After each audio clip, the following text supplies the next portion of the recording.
हमारे सामने एक क्वेश्चन लिखा हुआ है कि the length of a rectangular field exceed, क्या कह रहा है कि the length of a rectangular field, जो रेक्टेंगुलर आयताकार खेत है उसका जो लेंथ है वो क्या कर रहा है, एक्सीड, बढ़ रहा है, किससे, इट्स ब्रेथ, उस अपनी चौड़ाई से, कितना, 8 मीटर, ठीक है। And and the area of the field is 240 metre, ठीक है। हमें दिया क्या है, चलिए लिखते हैं पहले सॉल्यूशन। क्या दिया है, कह रहा है कि length of rectangular field exceed its breadth by 8 metre. तो लेट ब्रेथ इक्वल्स टू क्या मान लें हम, एक्स, क्या मान लें, एक्स। तो लेंथ कितनी हो जाएगी, लेंथ इक्वल्स टू क्या हो जाएगा, एक्स प्लस 8, क्या हो जाएगा, अकॉर्डिंग टू क्वेश्चन क्या कह रहा है कि ब्रेथ हमारा क्या है, एक्स है, तो लेंथ कितनी हो जाएगी, एक्स प्लस 8 हो जाएगा। Clear, okay. अब इसके बाद इसमें दिया क्या है, एरिया दिया हुआ है कितना, 240 मीटर स्क्वायर दिया है, ठीक है। अब इसके बाद रेक्टेंगल का फार्मूला अप्लाई करेंगे। रेक्टेंगल का फार्मूला क्या होता है, length into breadth,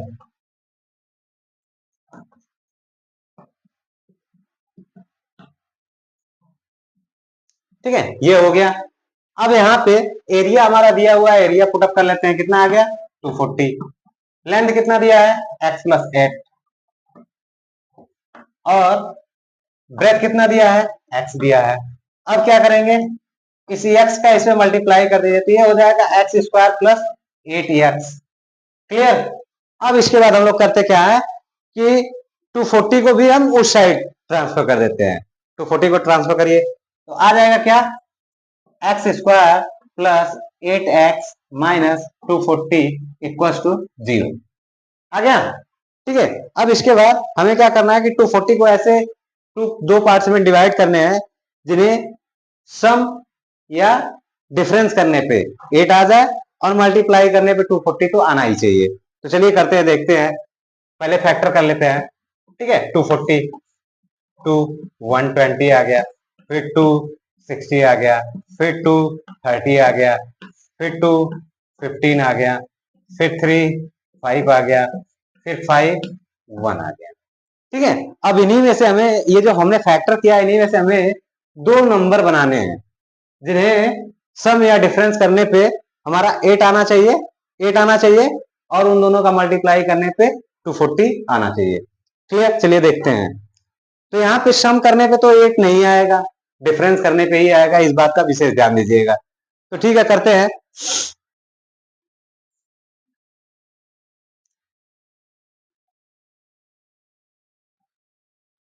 5 to the 10,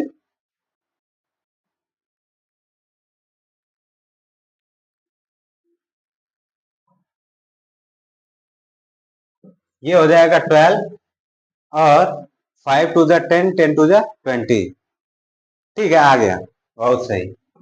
कितना आ गया, ये देखिए, 3 टू द 6, 6 टू द 12, 12 आ गया, 5 टू द 10, 10 टू द 20, ठीक है, ठीक है।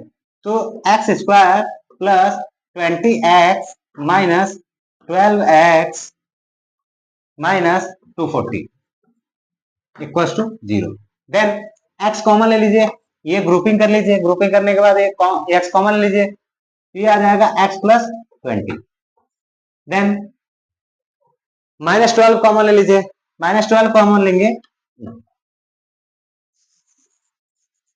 -12 कॉमन ले लीजिए, यहाँ पे बचेगा x प्लस 20 इक्वल्स टू 0, ये आ गया।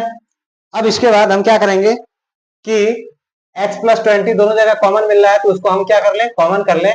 फिर अदर ब्रैकेट्स में बचेगा क्या, यहाँ पे x बचेगा और यहाँ पे -12, तो x माइनस 12 बचा, इक्वल्स टू 0 कर लिया।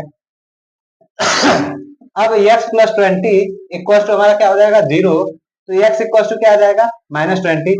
ये हमारा सेटिस्फाई नहीं करेगा, कारण इसकी वैल्यू क्या आ गई नेगेटिव आ गया।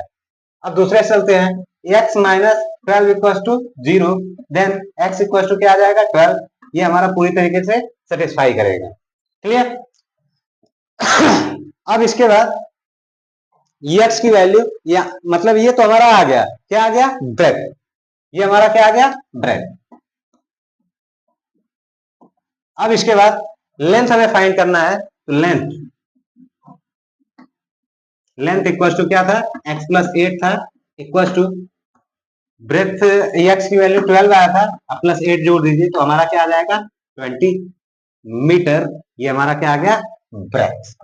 लेंथ लेंथ आ गया और ब्रेथ आ गया, दोनों हमें यही दोनों फाइंड करने थे, फाइंड कर लिया हमने। कोई दिक्कत?